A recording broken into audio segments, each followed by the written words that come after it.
Hi everyone, it's June 29th, 2012, and I hope everyone is keeping cool and taking every necessary precaution to not put yourself in an unhealthy situation. Here in Illinois, close to St. Louis, we are at a high for yesterday of 106 degrees. Today I think we're being a little bit more reasonable at 105. But any way you slice it, it is too darn hot for me to be outside.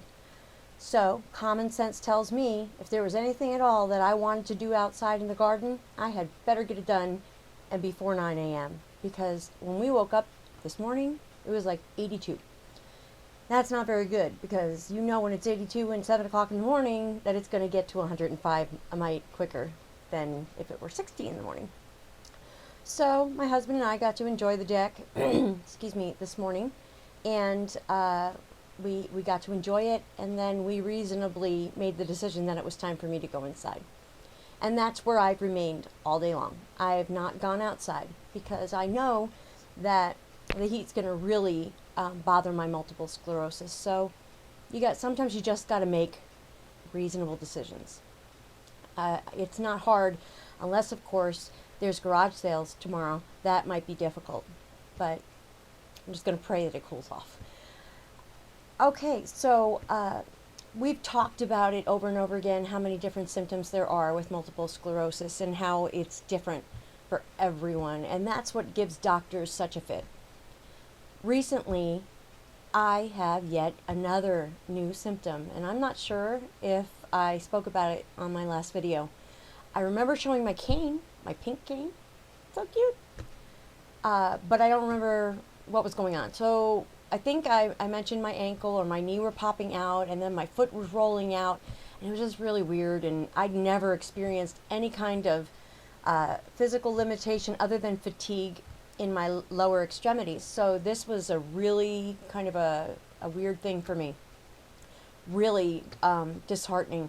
Because at times when I lift my foot, if I lift it too far off the ground, it feels like my foot's getting pulled off, like you would pull it off a Ken doll or something like that, and it just like clicks out. I don't know if it's physically clicking out of place, but it sure does feel like it's clicking out of place, and the same is true for my right knee. But then I discovered that I had not pronation. I'm going to look at my trusty brain here for a second, if I may. It is, where'd the word go?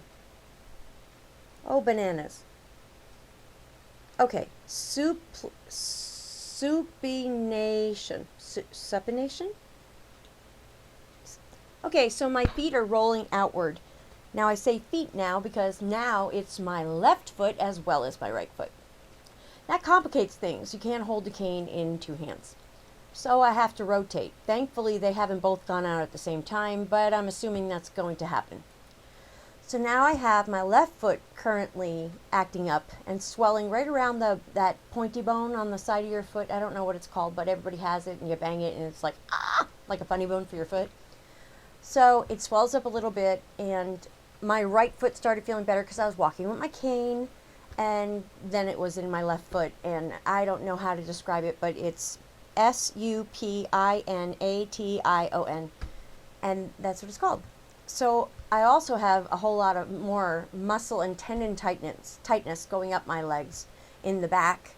So that's complicated my fatigue even further, and it's not just heat because it's been actually pretty temperate here, but it's my new thing. So I'll do the best I can with it, and I'll smile through it, and we'll make a way.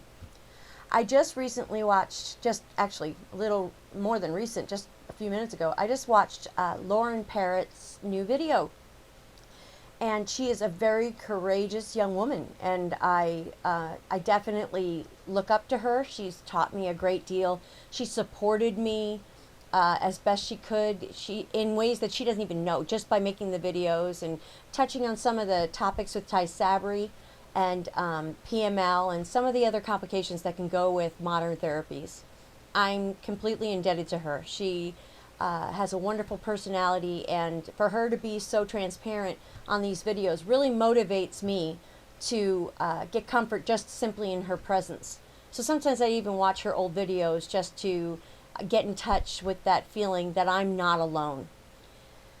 So her video today that I watched seemed to touch on some sensitive areas that we all have with multiple sclerosis, and that is our weaknesses.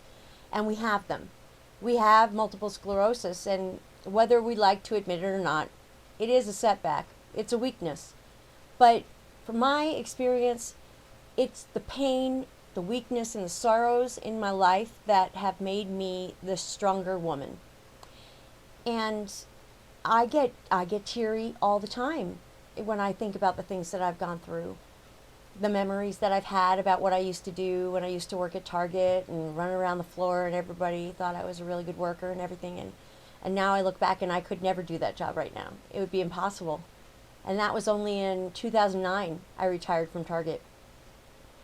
But when I was listening to her video, I really felt for her because it was emotional. It's emotional to talk about your own limitations and being able to say to someone or a multitude of people that you have multiple sclerosis, because you have the power within yourself to be who you are, and you are not multiple sclerosis.